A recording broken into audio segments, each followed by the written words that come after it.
আসসালামু আলাইকুম দর্শক, কেমন আছেন সবাই? আশা করছি সবাই সুস্থ আছেন। দর্শক, আজকে আমি আপনাদের সাথে যে রেসিপিটি শেয়ার করব সেটা খুবই একটা স্বাস্থ্যকর শরবতের রেসিপি। আর যেহেতু রমজান শুরু হয়ে গিয়েছে, আপনারা ইফতারের টেবিলে প্রতিদিনই এই শরবতটা রাখতে পারেন।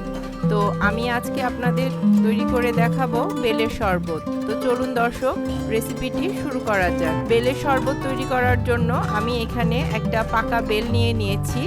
এখন বেলটা আমি ভালো মতো ফাটিয়ে নিচ্ছি।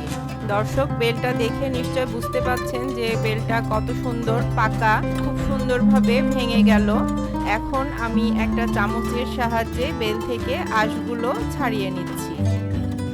বেল থেকে আমি সমস্ত আঁশগুলো ছাড়িয়ে নিয়েছি। এখন আমি এর মধ্যে দিয়ে দিচ্ছি পর্যাপ্ত পরিমাণ পানি। এখন পানি দিয়ে আমি একটু হাত দিয়ে বেলের শাঁসগুলো ভেঙে ভেঙে দিচ্ছি। বেলের শাঁসগুলো 5 থেকে 10 মিনিট পানিতে ভিজিয়ে রাখলে একদম নরম হয়ে যায়।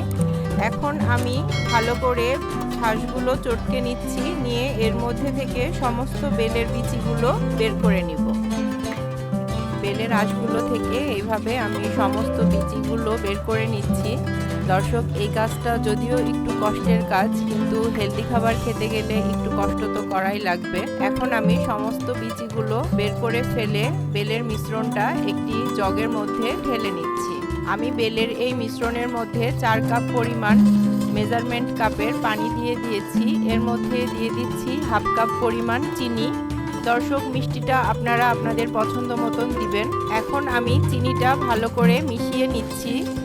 তো চিনিটা ভালো মতো মিশে গেলেই বেলের শরবতটা রেডি। দর্শক তৈরি হয়ে গেল আমার স্বাস্থ্যকর বেলের শরবত। আমার রেসিপিটি যদি আপনাদের ভালো লেগে থাকে তাহলে অবশ্যই আমার ভিডিওটিতে একটি লাইক দিবেন আর কমেন্টের মাধ্যমে জানাবেন যে ভিডিওটি কেমন হয়েছে। সবাই ভালো থাকবেন, সুস্থ থাকবেন আর আমার চ্যানেলটি সাবস্ক্রাইব করে আমার পাশেই থাকবেন। আল্লাহ হাফেজ।